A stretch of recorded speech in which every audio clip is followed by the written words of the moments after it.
Football tussles back again, and another eventful weekend there still in the Prem there still. And once again, it's involving Arsenal. Your beloved Arsenal there have blown themselves or crumbling like apple crumble or bottoming it like someone that's in a nightclub and there's an argument and something's on the head. We don't condone violence. But what's it called? Arsenal fans at the moment are doing a bit of violence themselves, but Arsenal have blown themselves. What have you got to say about the performance at the London Stadium there still? Nerves, bunch of What nerves, nerves? nerves crossing the line. The fans, not the fans, the players really need to look at themselves because we've taken 2 points from a possible six. And I know you told me this is Anfield, we shouldn't be drawing the game. We're lucky to lose or go there, we'll draw. When you going for the title and when you're playing for these occasions, you don't blow 2 goal leads and then hanging on for survival. You don't do it. On both games, Arsenal have done it. I don't know why we start the first half well and the second half we tailing off. But listen, these are the same players that couldn't make the Champions League. Obviously, we've had a few additions with the team, but it's just nerves. But we still got hope. Winning a title is not easy. If I remember correctly, the last time I won, it's never easy. But now what this is, we can't drop any points, and we have to go to Man City and get a point. Well, I agree with you on most of that stuff there, but for me, it's inexcusable. Liverpool won last weekend. You can maybe. I know. What can I say? What can I say? I know it's hard. It's hard. What's a derby? It's a derby. It's a derby. We played at Anfield. And they're fighting for their life. Exactly, London derby. For me, Liverpool's one. Yes, you can say what's it called? That was one of the lifelines. I don't know how many lifelines or cat lice Arsenal needs, but yesterday's game was poor. It's poor because once again they go 2-0 up, everything looks comfortable, and then they can see that I don't know if they take their foot off the gas. Last week there was Xhaka experience of getting involved with Arnold and then getting the Anfield crowd back up and the players, and then yesterday it was what's it called Thomas Partey. What's he doing? Why are you doing so? Yeah, why are you doing that nonsense outside your area? Listen, he's a key player. Okay, yes, he's made a mistake. He's giving the ball away. But Gabriel's making howling. Gabriel's on your feet. You don't need to dive in. Like we give penalties against. We give penalties. But then you look at it. He went in, then he changed his mind. So you can see it's too late. It's like a goalkeeper. You see goalkeepers do that when they try and move the hands. You know what? I don't want to. Was it another soft penalty like you were saying last week? But he is soft. Here we go. He's soft. The old days, is it? If this is the old days, what's it called? That's not a penalty, is it? Yeah, you're taking a word. I know what you're saying there.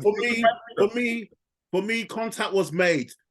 Maybe it's soft, but contact was made. Soft. What he needed to do, as you said, firstly, he's to blame. Don't go to ground. Don't give the opposition player a what's it called easy decision to make. Because I tell you, if that was Jesus or Saka or Odegaard, the other side, they're going down. So regardless of what team it is, I know. Talk about penalties. Did Saka go to the same school of penalty misses or howlers that Salah went to last week? Because that was a shocking penalty. As I said last week, it's poor when you miss a penalty and the goalkeeper saves it and it's on target and it gets saved or hits the post, unlucky. But when you put it that far wide and it's not even on target, it's unforgivable. It's a howler. No, he's the right guy to take it because he scored his last 4. So I can't say that he should not be taking it. Just that he overfought it. I would say this though. He shouldn't take the next penalty. Well, already. The reason why listen, Salah's because he's young. He's young. He's already getting the hatred online. But the most crucial thing is Salah's missed the two big. Not Salah. Saka has missed the 2 biggest penalties in his career. Well, Euros for England, and now for Arsenal possibly. But for me, people can miss penalties, but the pressure. The pressure penalties is missed too now, Coles. It's true. Penalties. I'm sorry, but then once again it's inexcusable for Arsenal to then concede 2 minutes later. Who was at fault for that goal again?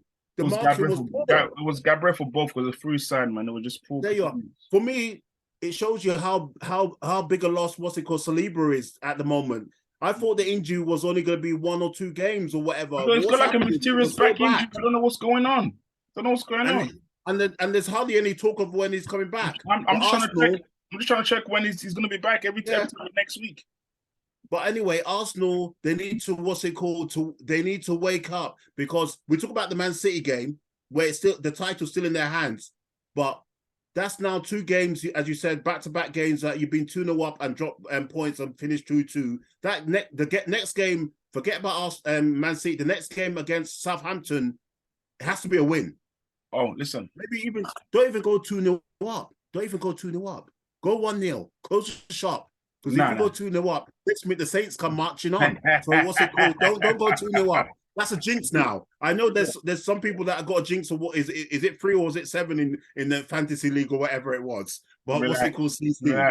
Don't go 2-0 up. It seems to be a jinx number. Relax. I should relax. Arsenal should relax. Tell your own team to relax. Why should we relax? Arteta's no he's not animated on the sideline anymore. He looks too gone. Yeah. Listen, it's a new phase. Is the phase for the team? What can I say? But I can't jump on the wagon. I can't jump on the wagon now and say quickly I'm off the wagon. I don't believe. No, you still believe. You still believe because it's that old thing, the old chestnut saying from Arsenal fans before the season started. If we were in this position and we finished, but that's the truth. It's still a good season. I don't want to hear that, because for me, that's the honest truth.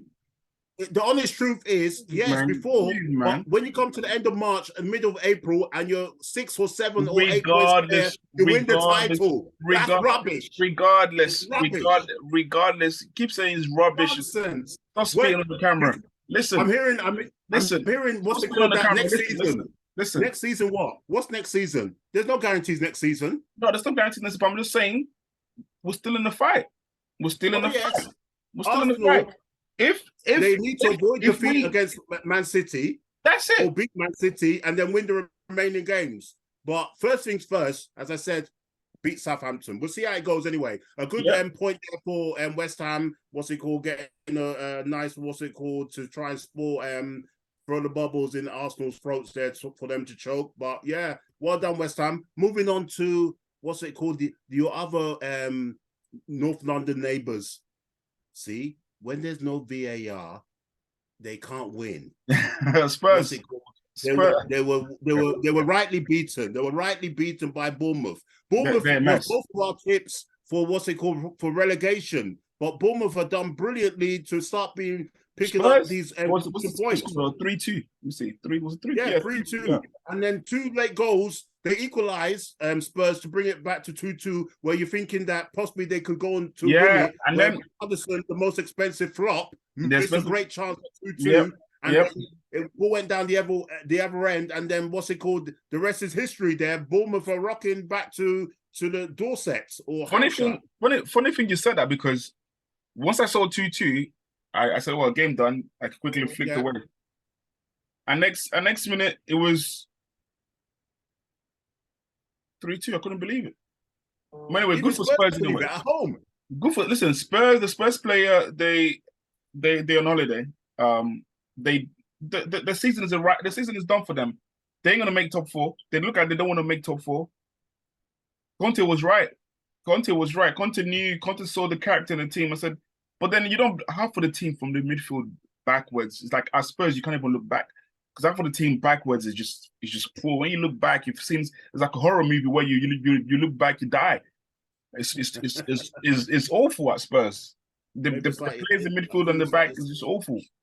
It's a bit like, I think it's a bit like Lot's wife in the Bible there. He told her not to look back, and next minute she turned to salt. Into a pillow of salt. And that's Spurs again. What's it called? Religious people. There you go. Salty there for religious history. Info there. But yeah, I'm sure that's the only Bible story you know anyway, my friend. Well, I know quite a few there, still, but we're not. We're doing Tussle here. We might be doing Bible stories in another show. Bible stories. Come and join us every Sunday evening. This guy, yo. Brilliant stuff as That's well. what I'll be doing there. I'll be ready. I told you, Arsenal win the Premier League. I'll be there on Sunday, man. I'll be there. I tell you, there all Arsenal fans are doing that already. Not even on Sunday, doing it 7 days a week. But yeah, what's it called that you said?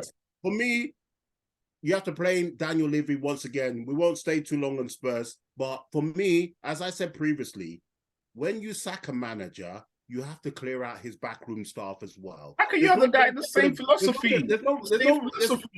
He's on the phone to what's it called, Conte, or what's up to Conte? Say Conte, and what formation should I play against this team? Listen, yeah, play the same. But at the end of the day, it's a mess. Play the same. More like, hey, do not got this for the game. Yeah, there you are. The number you tried to get to is currently unavailable. Please check the number and redial again. There you go, still. So dial 999. But anyway, what's it called? It's emergency. The number you've called cannot be recognized. There you go, still. Spurs, you ain't getting no help. They're missed, mate. There you are. I told you could stay, but in reality, I said is reversal. You should have come with me. You twit. But now you're never going to get a job in management. It might be. Wait, hold on a second. It might be reverse psychology there. Conte is done on the leader. So okay, look, go do your thing, and then it's flopped the Spurs. Now you wouldn't leave. You wouldn't leave there. You'd always listen to me. Come on. There you go. Still, there you are. But well done to Bournemouth. What's it called? As they fight to avoid relegation, because they were a hot pick to go down with, I think Southampton and the Southampton definitely gone, by the way. They're gone now, and Leeds. But yeah, well done. As you said, Spurs maybe most likely going to be a Europa League spot now. It's a big game for them coming up on the weekend anyway. If we get to that fixtures, we will. But moving on to two of the most informed teams in the Premiership, they met at Villa Park. And it was good afternoon, not even good evening. And Villa put on a hell of a show there still. Could have easily won that game 5 or 6-0 because they played Newcastle off the pass. Ollie Watkins, as I said, he is the new, Villa Park Haaland. He's the new, I won't say Haaland, but maybe. But I'm just talking about for or was it Heskey or Dwight York? No. Well, if you give me someone, then wow. Stan Collymore. Well, you're going way back. You won't say Gabby. I tell you that. Was it John Carew? Well, John Carew. No, the John Carew was somebody in Champions League for Valencia. There you are, of course. John Allen, but not for Aston Villa. Was in his last legs, man. When the Spurs were touching the Premier League on the last leg, like Patrick Kluivert when he came to Newcastle. It's true. But wonderful. This is he inherited, as we said before, he inherited a team that was 15th in the table. Now they're rocking it so far at the table, they're up to 6. And Spurs are looking over their shoulder as well. Spurs were talking about maybe looking at trying to keep on the coattails of Man United and Newcastle. They're looking behind them at the likes of Brighton and Villa. And Villa, as I said, excellent performance there all round from them. Newcastle have to try and fix up there, even though I think it's their only second or third defeat of the season. Come on. You look at a team like Newcastle who've only tasted defeat 4 times this season. 4 times, and their last run before they lost this game, they won 5 on the bounce. Yeah, that's what I'm saying. Both of these teams, I think that's Villa. Is that Villa now 5 on the bounce? No. Newcastle did 5 on the bounce before losing. Yeah, I know. But I'm saying that Villa, what's their bounce now? Is it 5? 5, 6? Wait, hold on. 1, 2, 3, 4, 5. They won 5 on the bounce. Yep. 6, 7, 8. So in 8 games, Villa won 7. See, that's what I'm saying. The form of Villa is up there with the likes of Arsenal and Man City for for performances. That's why what he's done with Gerrard's team. The only person that you will say that's different is the left back that he brought in.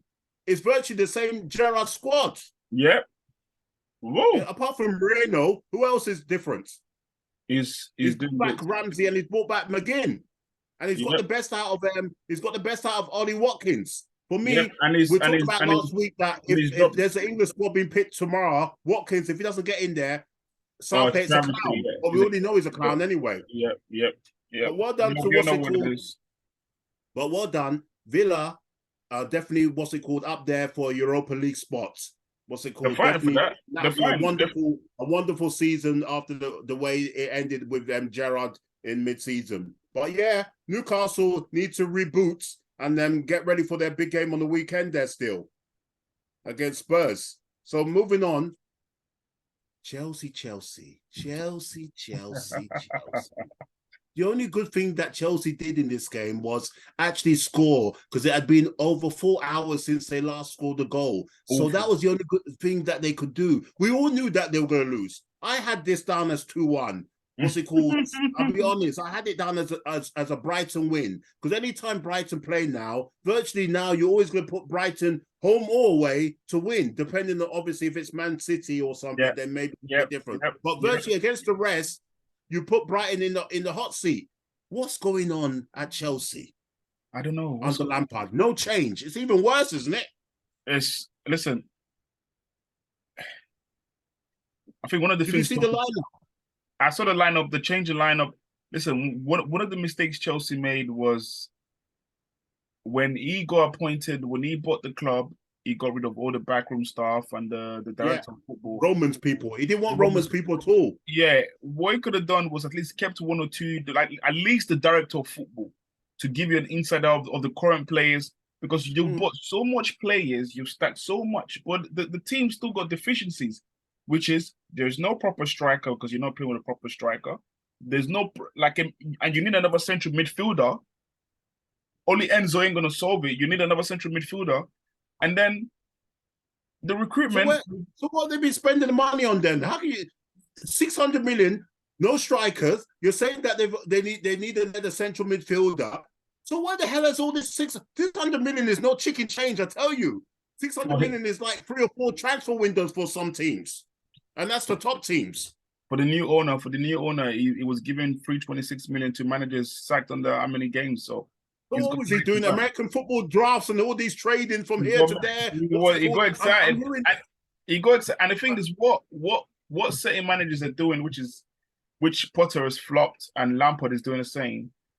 They're stacked for players, but you need to assess them in a way where you're 11 and you keep working with them.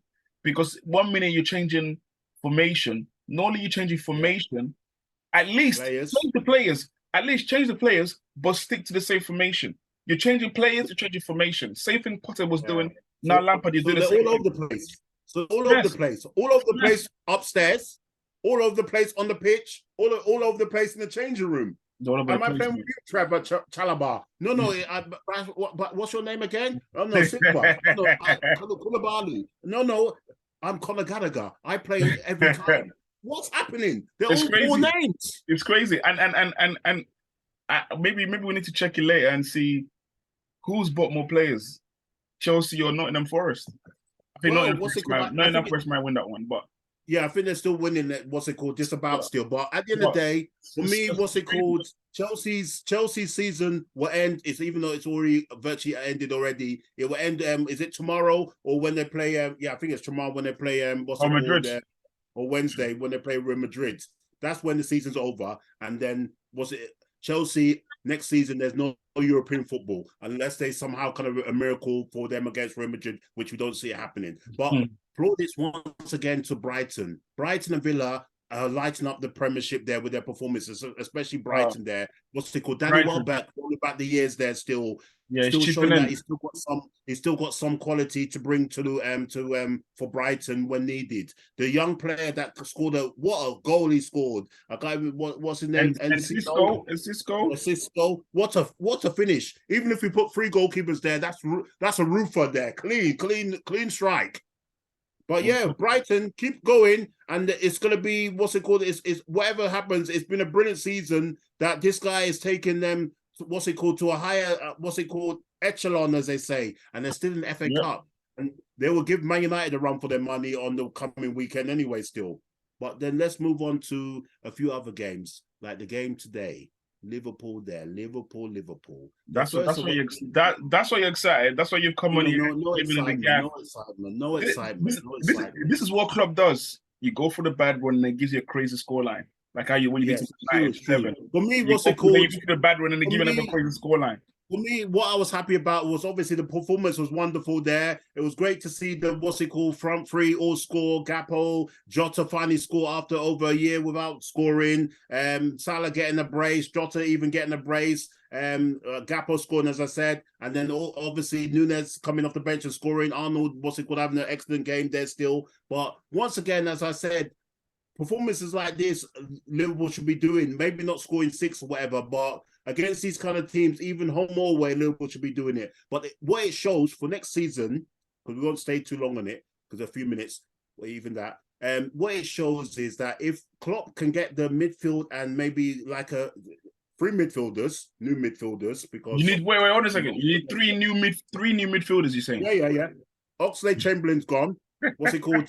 What's his name? Keita's gone.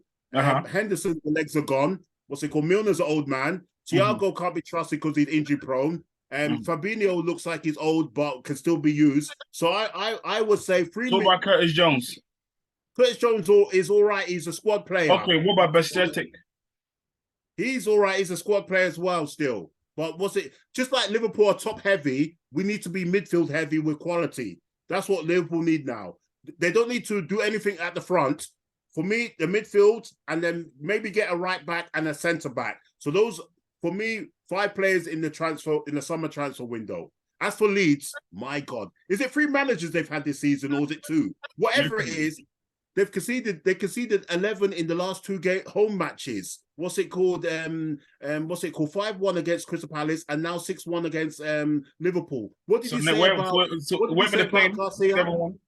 No, Garcia, yeah. Interesting stat I found about the guy. I was looking. The next minute I was like, whoa. The guy, Javi Garcia of Leeds, has been manager for 10 different clubs in 13 years. The guy stays in clubs no longer than a year or 8 months. And that is the man Leeds have decided to bring to the club. The guy's a fraudster. Try and save them from relegation. The guy's getting pay packets after pay packets after pay packets after pay packets. And no finished contracts. That's why you have to wonder what some of these owners are thinking. It's crazy. When you look at someone's CV like that, how can you employ him in in a job that's this hard? For me, Leeds are in free fall. And you did say last season you were saying about the goalkeeper. He's too young. I heard Carragher this evening. He called him. It's like a kid in goal. No presence. What it is? He can't save anything. He can't save anything. Save nothing. What's it called? He's like a 20-year-old. What's it called? And the wrist. The wrist is too weak. Goals are flying in every second. And the second choice goalkeeper is rubbish. Diary of a Wimpy Kid. He's just too. That's what I'm saying. So for me, Leeds, if they can't get their act together, they're in free fall. And as I said, if you're conceding 11 goals in 2 games, you're in big trouble. Big trouble, and they deserve to be in the bottom three. Next game might be 7. Who knows? That's what I'm saying. What's it called? They're lucky. Yeah. So they're lucky they're not in the bottom 3. I think they're They're 16th actually, which shows you how poor the teams that are below them with Leeds conceding this amount of goals. But anyway, let's move on there. So not to bore you there still. Let's fly through the other results. Everton. This was a game that Everton fans will have been looking at. And then maybe that is why I yawned as well, because maybe I knew that was coming. What do you want to say about Everton?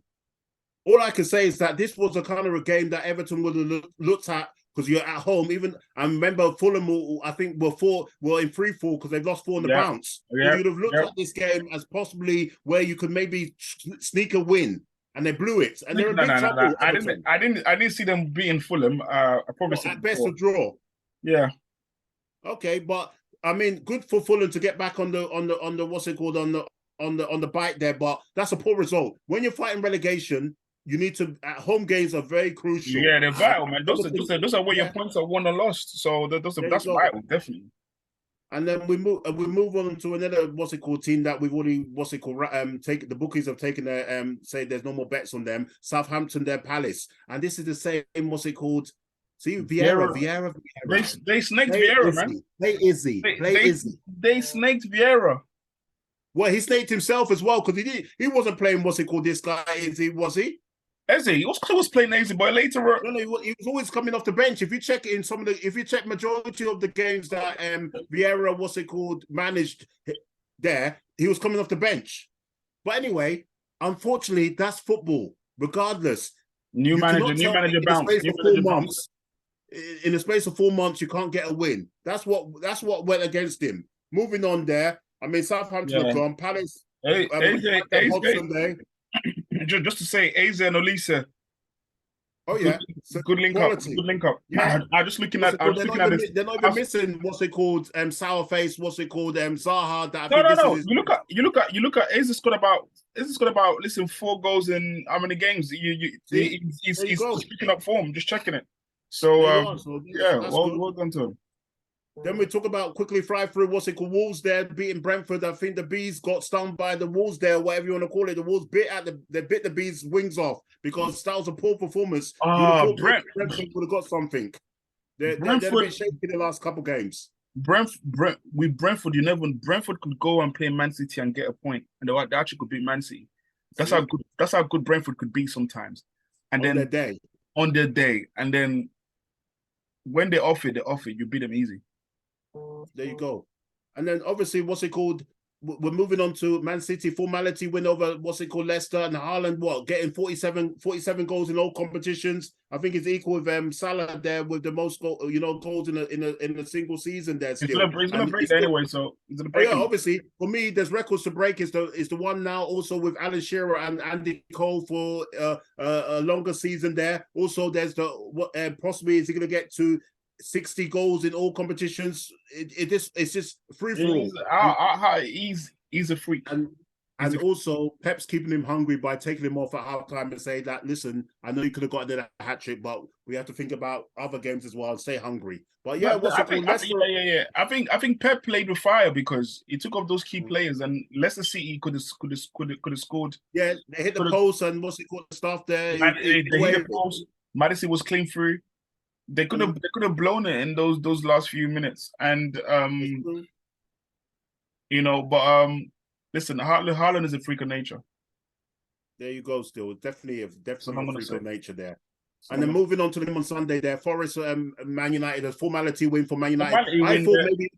I thought maybe because Forest normally have a good record at home. It started to be a bit shaky. You would have thought maybe Forest would have troubled the Maguire Lindelof centre back partnership a bit more than what they did. Even though they got away with that card after that, it was a comfortable performance there from them at the back. Yeah, very good performance from Fernandes. And it was an easy 3 points there. Fernandes had a vendetta against the Navas there. It was just trying him with shots and open. Shots. Navas was up to the task. But what's I gonna say? Darlow's first goal there for Man United. Anthony, showing a bit of Anthony. That's the thing. But I won't say I went on Forest. Exactly. I went on Twitter and I had loads of people saying, "Oh, this is Anthony's best game yet." Do you know? I don't know if the stats are true, but since Anthony scored 3 goals in his first 3 games at Man United in the Premier League, he's not scored I don't know if this is true. He's not scored a Premier League goal since then. It's possible because all he does is showboat and let the ball go out of play. So I wouldn't be surprised and get his teammates sent off. I need to look that one up. Yeah, definitely. So I was thinking, yeah, definitely. And is that what 85 minutes gets you there still? But anyway, Man United almost slowly guaranteeing their return to the Champions League there with another win there. Oh, so I'm right. Yeah. So there you go. Still, well done with the knowledge. 4 goals. That's why you're on here. Well done. Whoa. But yeah, I hope you've enjoyed that episode there. The Premiership, there's still games there. I know Arsenal fans are a bit, drinking the tea there to slow down the tears there still. Or was it apple crumble they got? Or whatever they're eating tonight. But anyway, let the weekend come or Friday come. We'll see how it goes. But we're not expecting any shocks there at Stamford Bridge against Real Madrid. Oh no, no shocks for Mali. Napoli, Milan, because without Victor, without the what's it called, Nigerian striker, they look poor. I'm supporting Napoli anyway. Hopefully, that's my brother's place of birth. Yes, So but if he's not there, then they've blown themselves. But in the other one, what's it called? Is it Bayern Munich City there? City to get the job done. Yeah, of course. That game's long gone. And Inter Milan to say, yeah, we've done. Even though you said you're not bothered, but Inter Milan, I think we'll get that side of the draw is poor, so we'll know it's coming from the Real Madrid side of the draw. But yeah, well done. I hope you're gonna enjoy this episode. Like, share, and subscribe, guys. Subscribe. There you go. Show some love, man. There you are. Thanks, I'm joking.